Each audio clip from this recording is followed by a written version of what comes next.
दोस्तों, क्या आप भी इस तरह की ऑर्गेनिक पालक अपने घर पे ग्रो करना चाहते हैं? यकीनन आपकी ख्वाहिश यही हो।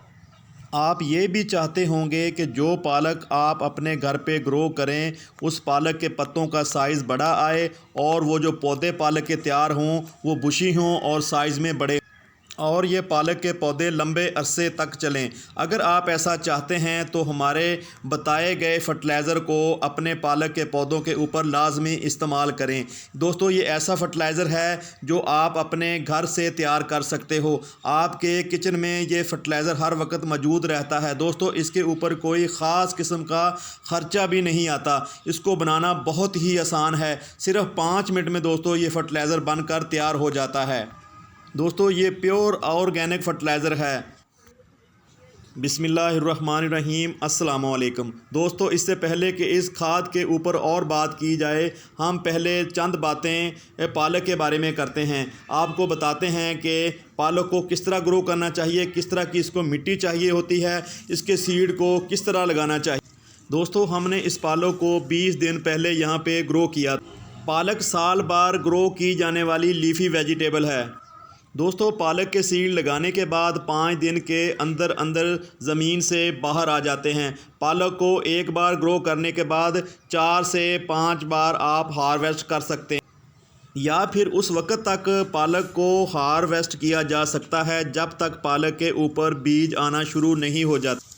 जब भी किसी पौधे के ऊपर बीज आना शुरू हो जाएं तो इस बात की अलामत होती है कि पौधे का लाइफ सर्कल पूरा हो चुका है। जब आपके पालक के पौधे भी सीडलिंग पर आ जाएं तो इस फसल को ख़त्म करके नई फसल ग्रो कर लेनी चाहिए।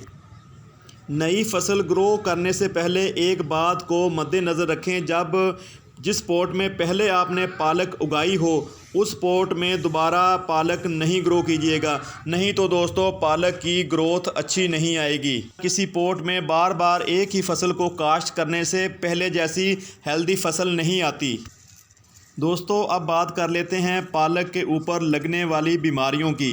दोस्तों, पालक के ऊपर कोई ख़ास किस्म की बीमारी नहीं लगती। अगर दोस्तों पालक को आपने गर्मी के दिनों में ग्रो किया हुआ है तो उसके ऊपर हो सकता है कि मिलीबग का हमला हो, लेकिन इसके ऊपर दूसरी कोई बीमारी नहीं लगती। या फिर कभी कभार देखा गया है कि इसके ऊपर सुंडी का हमला होता है। पालक के पत्ते नरम व नाजुक होने की वजह से सुंडी इसके ऊपर भरपूर हमला करती है।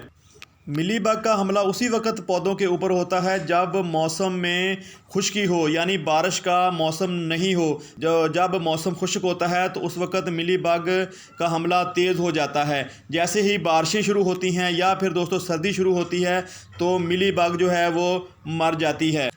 दोस्तों, सर्दियों की बात करें तो सर्दियों में पालक के ऊपर किसी किस्म का ना तो कीड़ा हमला करता है, ना ही दोस्तों इसके ऊपर किसी किस्म का दूसरा किसी बीमारी का हमला होता है। दोस्तों, अब थोड़ी सी बात कर लेते हैं कि अगर आप छत पे पालक ग्रो कर रहे हैं, अगर आप अपने घर पे पालक ग्रो कर रहे हैं तो उसके लिए जिस पॉट में आप पालक ग्रो कर रहे हैं तो उसके लिए कौन सा साइज़ होना चाहिए। दोस्तों, पालक को हमेशा आपको चौड़े बर्तन में लगाना चाहिए और जिसकी गहराई दोस्तों कम होनी चाहिए। दोस्तों, पालक की जड़ें क्योंकि गहराई में नहीं जाती तो इसलिए कम गहरा बर्तन भी चल जाता है। हाँ, आपने इस बात का लाजमी ख्याल रखना है कि जिस बर्तन में आप पालक ग्रो कर रहे हों उसका साइज़ थोड़ा सा चौड़ा होना चाहिए ताकि आप ज़्यादा से ज़्यादा पौधे इसके ग्रो कर सकें।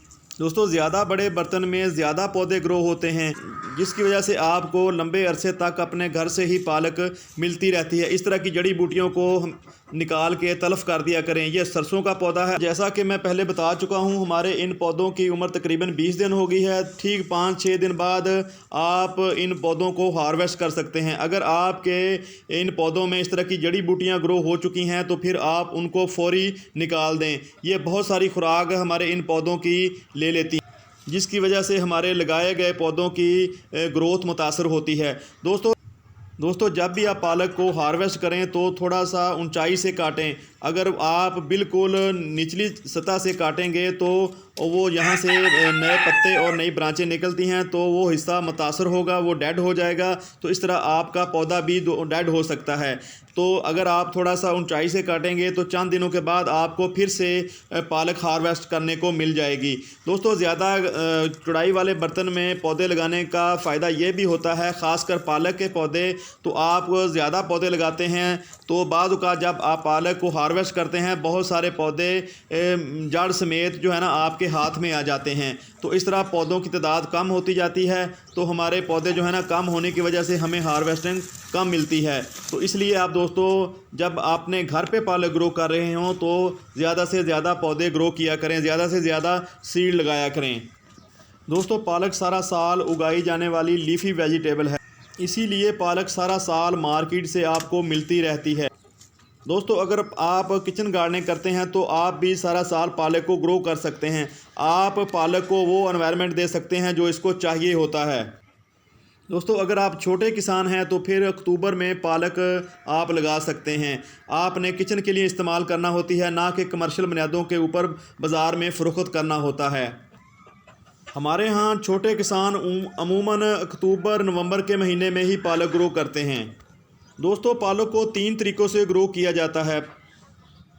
दोस्तों, अब बात करते हैं कि हमने इन पालक के पौधों के ऊपर कौन सा फर्टिलाइज़र इस्तेमाल किया था जिसकी वजह से हमारे इन पालक के पौधों की ग्रोथ बेहतर जा रही है। हालांकि दोस्तों, हमने मिट्टी बनाते वक्त कोई भी फर्टिलाइज़र मिट्टी में शामिल नहीं किया था।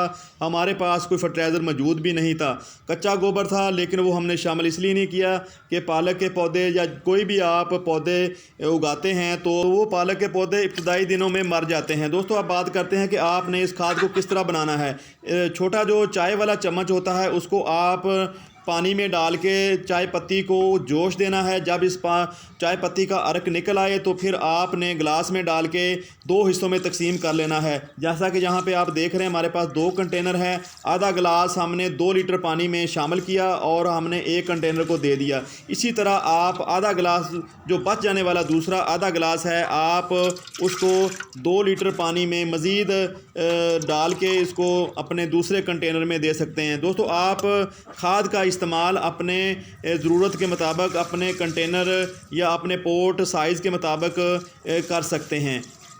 दोस्तों, ये चाय पत्ती खाद में नाइट्रोजन भारी मकदार में मौजूद होती है।